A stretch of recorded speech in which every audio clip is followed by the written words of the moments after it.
You ever find yourself scrolling online and you see someone who's just crushing it, making a real living from just one digital product, and you kind of think to yourself, could I actually do that? It seems so cool, but also maybe a little out of reach? Well, today, we're gonna pull back the curtain on that whole process. We're gonna go step by step through how one person took a simple idea and turned it into a serious income stream. So let's dive in. Okay, let's just start with the big number, shall we? 8 lakh rupees. That's a lot. And look, it's not just some flashy number on a screen. For a lot of people, that's a life-changing amount of money. And we're starting here because I want you to see that this isn't some fantasy. It's a real, tangible result that came from a very specific and I think very achievable approach. I know. You're probably thinking, wait a minute, from one digital product? Like, how? How does something that's basically just a file on a computer end up generating that kind of revenue? That's the big question, right? And it's exactly what we're going to unpack piece by piece in this explainer.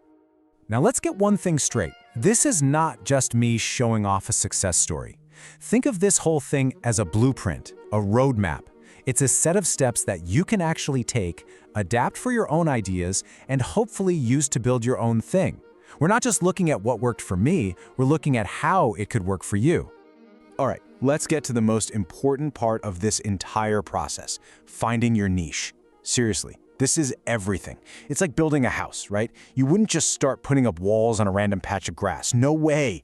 You need a solid concrete foundation first. Your niche, that's your foundation. If you get this right, you can build something amazing. But if you get it wrong, the whole thing can just fall apart. Oh man, this is the classic trap.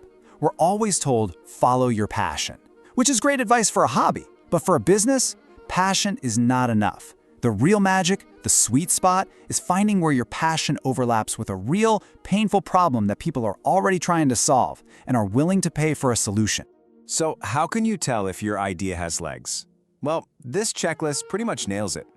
A strong idea solves a very specific, almost painful problem for a very clear group of people. And hey, don't be scared if you see some competition. That's actually a good sign. It means people are already spending money in that space. A weak idea, on the other hand, it's usually a nice to have that tries to be for everyone, which usually means it ends up being for no one. Okay, so you've done your homework. You have a solid, validated idea that solves a real problem. Now for the really fun part, actually building the thing. This is where your idea stops being just a thought in your head and starts becoming a real asset, something you can actually sell. Look, building a digital product doesn't have to be this crazy, overwhelming process. It really boils down to 3 key steps. First, you just outline the core value. What is the A to Z transformation your customer gets? Then, you sit down and do the work. You create the actual content. But this third step, this is the secret sauce. You have to refine it with feedback. Get a beta version out to a small group of people before you launch.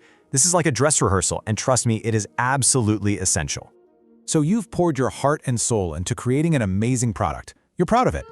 But here's a tough truth. If nobody knows it exists, it doesn't matter how good it is. It'll just collect digital dust. Your plan to actually sell it, your go-to-market plan, is at least half the battle. You could even argue it's the more important half. Now this is where things get really exciting. Notice that the launch isn't just one day where you hit publish. It's a whole strategy spread out over a week. Day 1 is all about building buzz and anticipation. By day 3, you're rewarding your biggest fans with early access, which gets you those first sales and, more importantly, some killer testimonials. So by the time you get to the official launch on day 7, you're not starting from scratch. You're riding a wave of momentum that you've been building all week. It's so smart. Let's talk about the one thing that trips everyone up, pricing. It's so easy to fall into the trap of thinking, well, it took me X number of hours, so it should cost Y. But here's the thing. Your customer doesn't care how long it took you. They care about the result it's going to get for them. So the question isn't, how much is my time worth? The question is, what is the value of this transformation to my customer? Price based on that, and you'll be golden. Okay, we've covered a ton of ground here, right? We've gone from that first little spark of an idea all the way to a full-blown successful launch. So now, let's just zoom out for a second and really boil it all down. What are the core principles, the big ideas that you can take away and use for yourself? This is it. If you remember anything from this, remember this slide. 1, don't just sell a product, solve a painful problem. 2, your launch plan is not an afterthought, it's critical. 3, build your hype before you launch. Don't wait for launch day.